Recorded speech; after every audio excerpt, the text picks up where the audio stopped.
ফরিদপুর ৪ আসনে কে হচ্ছেন ১২ দলীয় জোটের প্রার্থী? কাটছে না ধোঁয়াশা, পক্ষে বিপক্ষে অবস্থান। ফরিদপুর ৪ আসনটি বরাবরই আলোচনার কেন্দ্রবিন্দুতে অবস্থান করে। আসন্ন ত্রয়োদশ জাতীয় সংসদ নির্বাচনেও তার ব্যতিক্রম হচ্ছে না। এই আসনে কে হচ্ছেন ১২ দলীয় জোটের প্রার্থী তা নিয়ে সৃষ্টি হয়েছে ধূম্রজাল।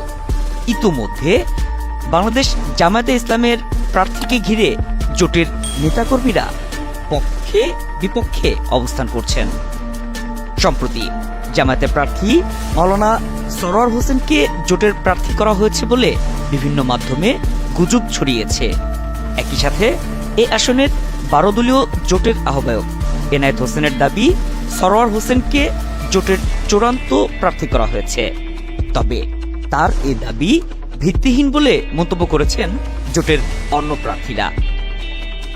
ফরিদপুর ৪ আসনের ১২ দলীয় জোটের আহ্বায়ক ও বাংলাদেশ জামায়াতে ইসলামের ভাঙ্গা পৌরশাখার আমির এনায়েত হোসেন জানান, মানে আগে তো একটা হয়েছে বুঝছেন,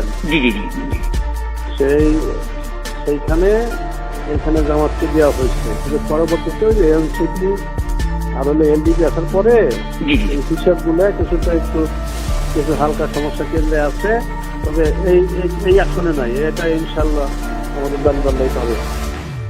আমাদের যেসব আসন আমাদের ভাগে পড়ছে বুঝছেন জামাত ইসলামী, সেই আসনেই আমাদেরকে অনুমতি দিচ্ছে, কেন্দ্রে চিঠি দিচ্ছে। বাকি আসনগুলো তো আমাকে চিঠি দেয় নাই। ও আচ্ছা আচ্ছা, নাই সেই চিঠি আমাদের কাছে, সেই চিঠি তো না দিলে তো আমরা মনোনয়ন দিতে পারতাম না। অপরদিকে ইসলামী আন্দোলন বাংলাদেশ মনোনীত সংসদ সদস্য পদপ্রার্থী মাওলানা ইসাহাক চোকদার জানান, আমাদের এখানে ১২ জোটের মধ্যে ৩ জন প্রার্থী আছে, হেভিওয়েট,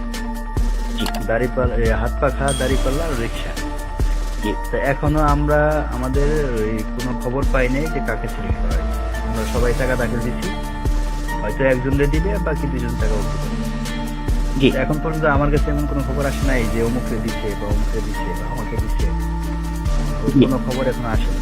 দেখেন, আমাদের যে ঐক্য জোট, ১২ দলীয় জোট, তো আমাদের হলো যে আমাদের যাকে দেওয়া হোক আমাদেরকে বলে দিবে ৪ আসনে দাড়িপাল্লা দিচ্ছে বা হাত পাকা দিচ্ছে বা রিক্সা দিচ্ছে, এটা আমাদেরকে জানাই দিবে। আমরা আনুষ্ঠানিকভাবে ঘোষণা দিয়ে দিব যে এটা আমাদের মার্কা, সবার মার্কা।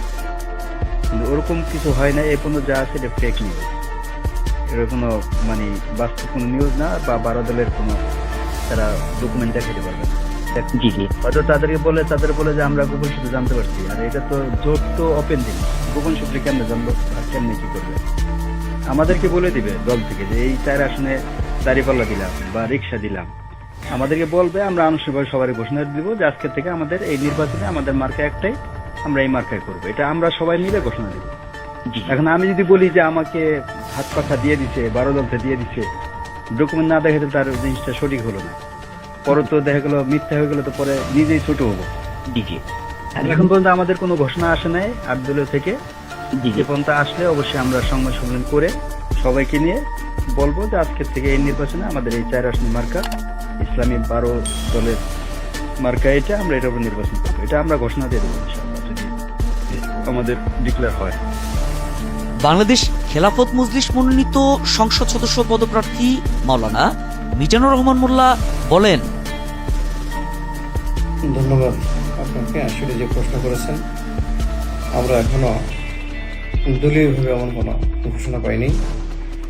আমরা আমাদের দল প্রধান বা কেন্দ্রীয়ভাবে যাদেরকে এই কেন্দ্রিক সমঝোতার যে দায়িত্ব দেওয়া হয়েছে, তারা যতটুকু আমাদের বলছে সেটা হলো আপনার প্রত্যেকটা প্রার্থী যার যার জায়গা থেকে শেষে টাকা দাখিল বা মনোনয়ন জমা দেবে। ৬২-এর পরে একটা সমঝোতা আসবে কেন্দ্রীয়ভাবে যে তাকে কোনো আসনে দিলে তার বেরিয়ে আসা সম্ভব, তখন চূড়ান্ত করা হবে। এই মুহূর্তে আমার যতটুকু জানা মতে এই বিষয়ে কোনো প্রার্থীকে চূড়ান্ত করা হবে। যদি আসলে এরকম কোনো ঘটনা সামাজিক যোগাযোগ মাধ্যমে ছড়িয়ে থাকে, আমি বলবো একটা প্রভাগান ছাড়া কিচ্ছু নয়। কারণ আজকেও আমি সকালে যেটা জামাতের আমির ডক্টর মোহাম্মদ শফিকুর রহমানের কাছ থেকে যেটা শুনেছি একটা ভিডিওর মাধ্যমে, যে আমাদের কোনো সমঝোতা এখনো চূড়ান্ত করা হয়নি। সমঝোতা হবে তখন আমরা আমাদের কমিটি ইনভেস্টিগেশন করতেছে প্রত্যেকটা আসনে, যে আসনে যার অবস্থান ভালো সেই আসনে তাকে আমরা সেট করবো। তো সেক্ষেত্রে চূড়ান্ত পর্যায়ে যদি ক্যান্ডিডেট বাছাই না হয়, তাহলে আজকে এখন আমাকে চূড়ান্ত করা হলো, দেখা গেল যে আমি বাছাই টিকলাম না, তাহলে কি হলো? বাছাইটা চূড়ান্ত হওয়ার পরে এই সমঝোতা আসবে।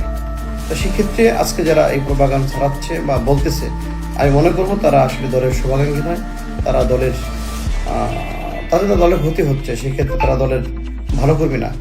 আসলে এসে কোনো হার্ড শব্দ আমি ব্যবহার করলাম না, যে তারা বলছে আসলে তারা ভুল করতেছে, এটা আমি বলবো। কারণ এরা ভুল করতেছে, এর মধ্যে দিয়েই সীমাবদ্ধ যেন রাখতে চাই যে তারাও আমাদের ইসলামের পক্ষের ভাই, তাদেরকে আমরা ফেলে দিতে পারবো না, তাদের এই ভুলের জন্য তাদেরকে আমরা দূরে সরাইতে পারবো না, অবশ্যই তাদেরকে নিয়ে আমাদের সামনে আগাতে হবে। সেক্ষেত্রে যেহেতু আমরা 3টি দল একসাথে সমঝোতায় আসতেছি, তো আমাদের কারো দ্বারা যেন কেউ কষ্ট না পায়, কারো দ্বারা কেউ বিপাকে না পড়ে, এটা আমার আলোচনা। জি, ধন্যবাদ। আপনি হলো এই এলাকায় 3টে দল সক্রিয়, সেটা বলেছেন। জি, 3টি দল, আমাদের সমঝোতার 3টি দল এই আসনে, অন্যান্য দল আছে আসলে। সেক্ষেত্রে বিশেষ করে বাংলাদেশ খেলাফত মজলিস, জামাত ইসলাম এবং ইসলামী আন্দোলন, এই 3টি দল সক্রিয়ভাবে কাজ করতেছে, এই জন্য 3টি দল করেছে। যারা এই ধরনের এককভাবে বিভিন্ন সোশ্যাল মিডিয়ায় প্রচার করতেছেন, সেটা আদৌ সঠিক নয়। না, সেটা সঠিক না, এটা ভুয়া। আলহামদুলিল্লাহ, এটা যে কথা বলছেন, আমি আশাবাদী যে গত জুলাই অভ্যুত্থানের পরে এই পর্যন্ত মাঠে যেভাবে আমরা কাজ করে আসছি, ওয়ার্ড পর্যায়ে আমাদের কর্মী এবং দলীয় যে সাংগঠনিক কাজ, আমাদের যে অবস্থা, তাতে আমরা শতভাগ আশাবাদী ইনশাআল্লাহ আমরা বিচার লাভ করব।